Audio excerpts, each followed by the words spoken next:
Hello and welcome to Cooking the Books with Heather. Today, as you can see, we are going to be making prime rib from Meathead Goldwyn's book, Meathead. And so I have this rib roast that has it's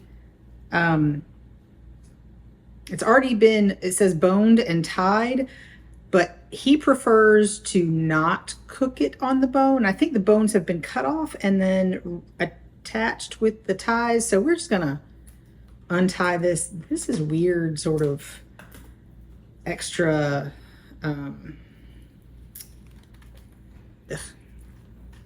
it's kind of elastic, which is odd to me. Put that there to deal with later. So let's see. We have to dry brine this first. So yes, the butchers have already cut that off. We really like to sort of barbarically chew on the meat here. I think ours is only a 2-bone, but it will be plenty for our family. He says to do like a 3-bone, 8-pound one. He also says to trim like all of the fat off pretty much, because the fat will not infuse into the meat. So he says. He also wants you to cut off the what is this called? The rib cap, which is his favorite part, and honestly my favorite part. And like you can cook it separately. That's what he usually does. I'm not going to do that this time, just because I don't want to. My husband says he doesn't want to. Whatever. And he also wants you to cut off this whole little bit, which I might do because that'll make it rounder. So this part is mostly fat. It's got a little bit of meat. So I'm just gonna, oops, there's a little bit of that. I'm just gonna kind of cut that off. I got a little bit of the meat off of it. That's okay. And like he says, trim off most of the fat. I will probably season and grill this part up because honestly, we kind of love the fatty bits, or me and my daughter do anyway. I don't know about anybody else in my house, but he says particularly get off the silver skin, which is right here, and that will kind of come off if you just get it started and pull it. Silver skin will never be good to eat. It will not dissolve. It will be chewy and not great. So you can buy this, I think, without the bones, and if you're not going to use them, it's cheaper because you're paying the meat price for the bones. But that involves talking to the butcher, and I did not want to do that, particularly right about now around Christmas when they are on sale and everybody is at the grocery store.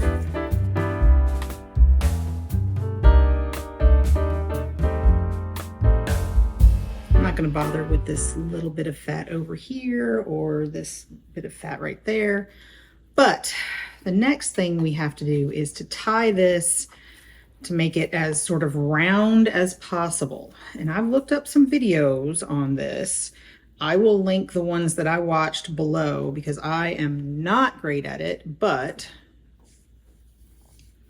it looks easy enough, but I've just never done it correctly. Let's just say that. I'm going to start on this end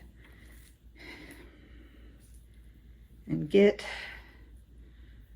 all right, so this part is important where you wrap it around and then put the end through, just the free end through, and pull it tight, because then this is basically a slip knot. So you can pull it tight and it will stay. And once it's as tight as you want it, tie it again to make it not slip anymore. There we go. And then we wrap this, make a big loop, put it around. We end up, let's get it, I think we're going for about an inch in between. There we go. Try to get that also. Looks about right, not too shabby. And you want butcher's twine for this, which is usually all cotton, because you don't want anything to like melt in your oven on your meat. That would be awful. So I don't know how that whole elasticy stuff works out, but I don't have it, but I have plenty of butcher's twine. So, which I find lots of uses for. And I think that I might need to readjust some of my spacing here.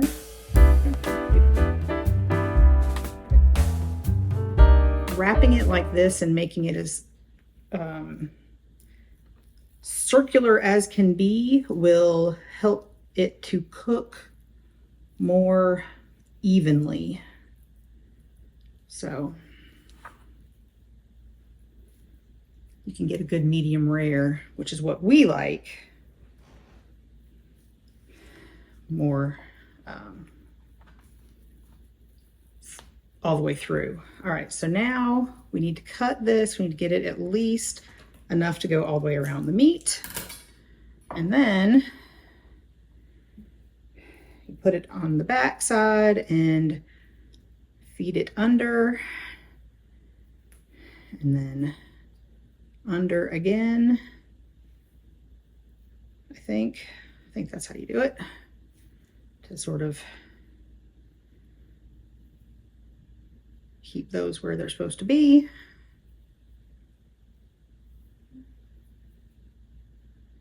Or maybe it's over and then under. Let's try that way. That might be how you're supposed to do it. Either way seems to work okay. Just trying to maintain that spacing. And then bring this up here and tie it to your original. There we go. Trim it off. That's great. Now, the last thing we need to do, it's not too bad. Probably not super professional, but not bad. Now we just have to salt it. So I have already measured out the salt. There's a measurement like per pound to use approximately. So I measured it out so I could put my dirty hands in it and not worry about potential cross-contamination of anything. But once again, this is basically a dry brine, just like we have done recently with our pork belly, which I'll link up there.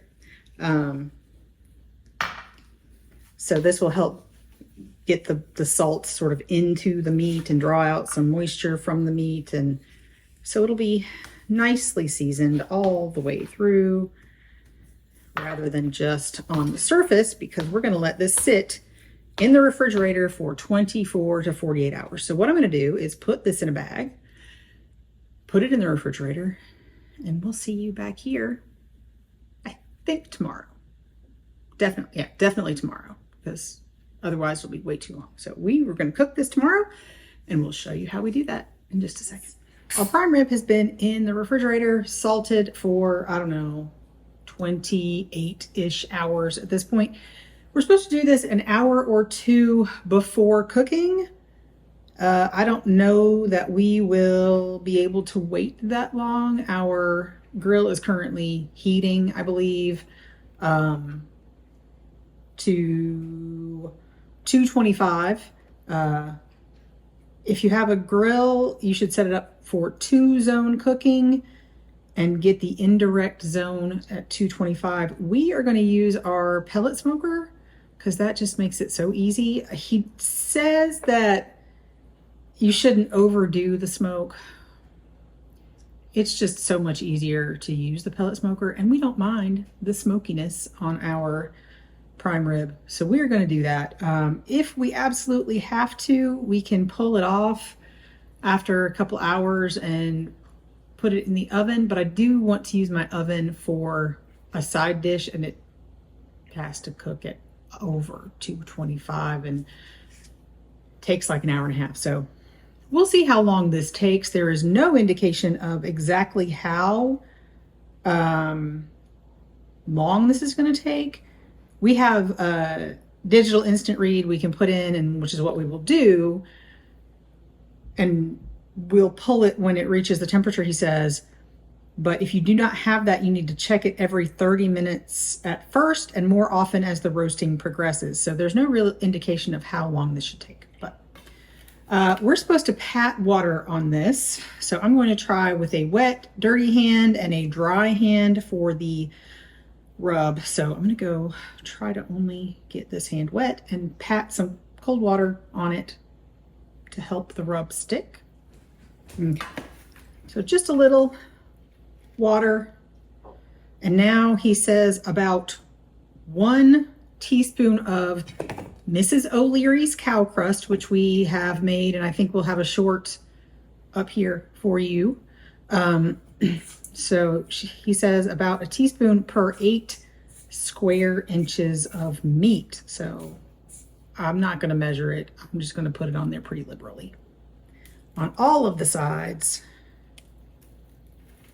And like I said, I'm going to try not to get this hand dirty so we can not put yucky stuff in our rub, because there's no salt in it, some people say that, salt will kill all of the organisms. I'm like, I would just rather not put them in my salt, but this has no salt in it. So, and we have already salted our roast.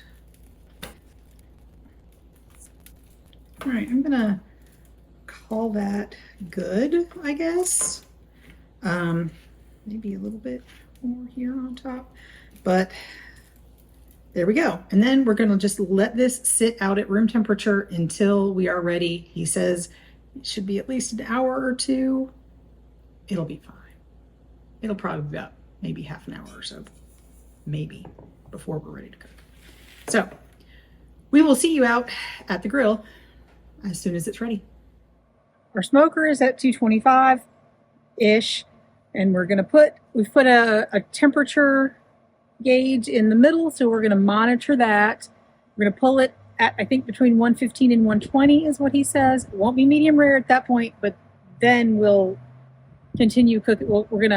This is basically a reverse sear. So we're going to cook it at a low temperature until it hits close to where we want it. Then we're going to sear it at the end at very, very high heat. So I'm just going to put this in here. There we go. Close it up. And keep an eye on it until it's ready to pull off, at which point we will blast it at the highest heat we can to brown it until it hits the right temperature. So we'll see you when this is ready. Okay, it is now almost 6 o'clock, and this has been cooking for about 4 hours now. We started with a roast that was a little smaller than his recipe called for, so it might take longer than that for you guys, or it might not. Meat is weird that way. But it came up to 115 degrees. It's a little bit above that. We turned off the smoker and opened this. He does not say to rest it before you sear it, so we're not going to do that. I'm just going to put this on my tray here, and then I'm going to go over to my cart and put this down and take out the temperature probe because it will not deal with the heat we're going to give it, and it will just get in the way according to Meathead, and so that's fine. So we're going to take that out, but we're going to sear this as high as you can. We've got a charcoal grill over here, and it just has come up to temperature, and hopefully it'll be super hot. And he says to try to get all the sides, but you pull it when it gets to 130, even if you have not seared all the sides. It's still perfectly fine. It's done at this point. We're just searing it for looks and a little bit more flavor. So that's what we're going to be doing over here. This grill is really hot. I'm going to start it on the side that was on the top, just over the highest heat I can. And I'm going to do this. We have a interloper here somehow. I'm going to just try to sear it as much as I can. I'm going to leave the lid off, I think, unless the center isn't going up like I want. I have another temperature probe to be able to check the internal temperature. So after I get a couple sides, I'll check it just to be sure we're not overshooting. But you should pull it, if you want medium rare, at about 130. Because medium rare is like 130 to 135. So that's what we're doing now. And it is sizzling nicely. Flaming up. Sure, when fat melts, that's what happens. Well, that's getting pretty seared on the bottom. So I'm gonna try and get this is the rounder side, so I'm gonna try to hold it a little bit so those edges on the bottom get it as well, and on this side.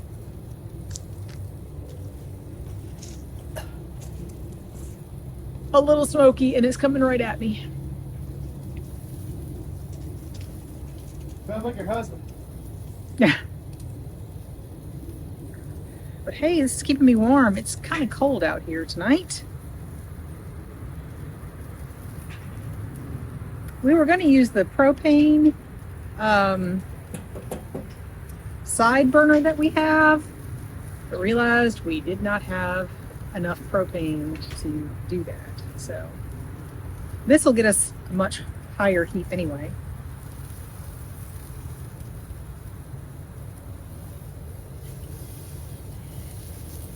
Oops. Whew.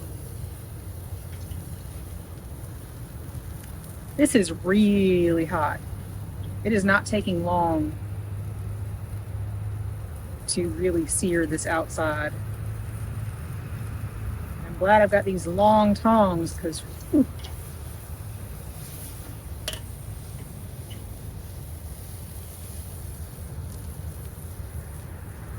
if you are using a grill like this and an indirect side and a hot side, he does say that you should turn it if one side starts to get too brown. We don't usually have to worry about that on the smoker. So let's see how we are doing on the internal temperature. We are only up to 119 because this is going really, really, really fast. So, phew, we may need to just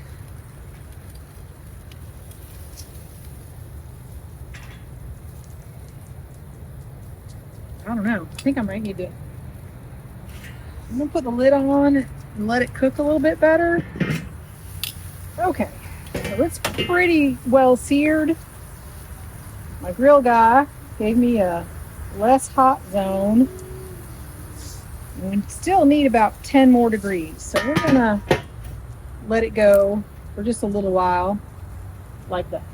This has been going for a while and it gets up to over 500 degrees with this lid on.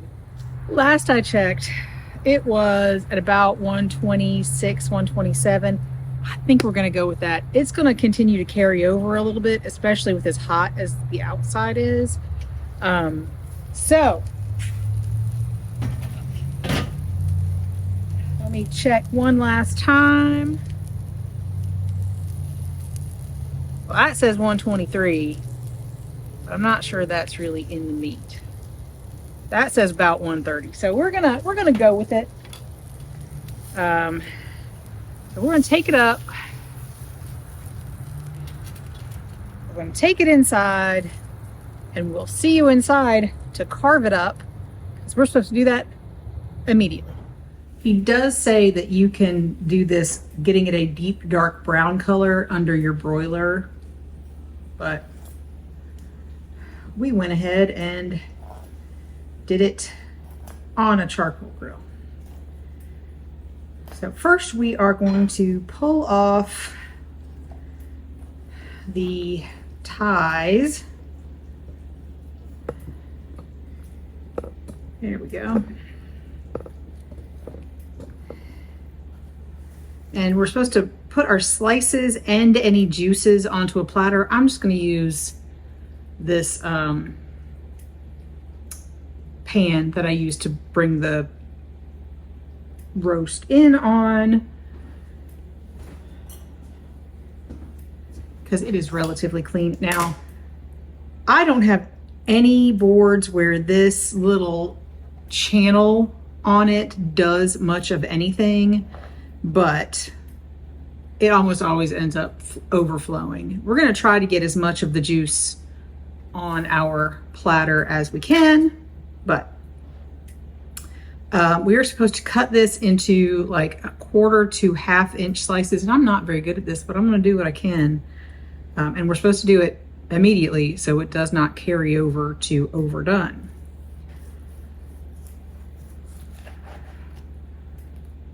See that we did a lot of smoke. It's got a nice smoke ring on it. It's very hot.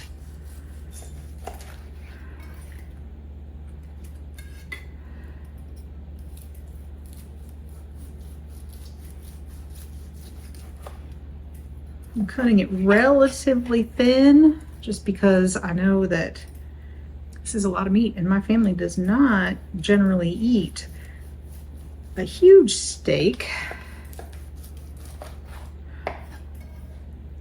So there we go.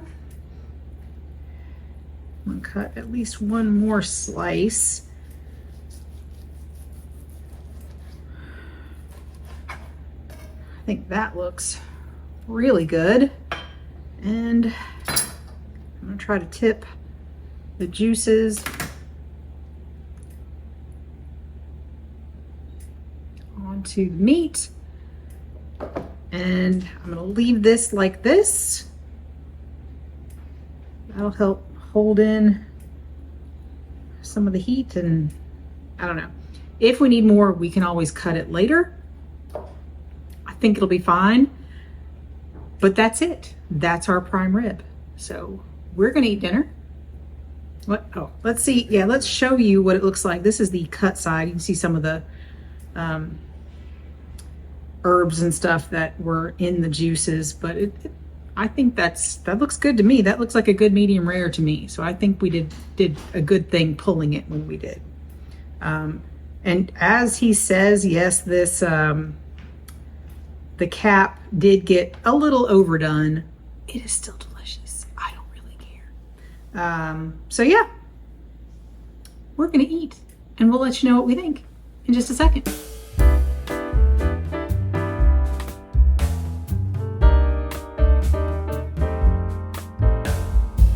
On this episode of Cooking the Books with Heather, you watched me make prime rib from Meathead Goldwyn's book, Meathead.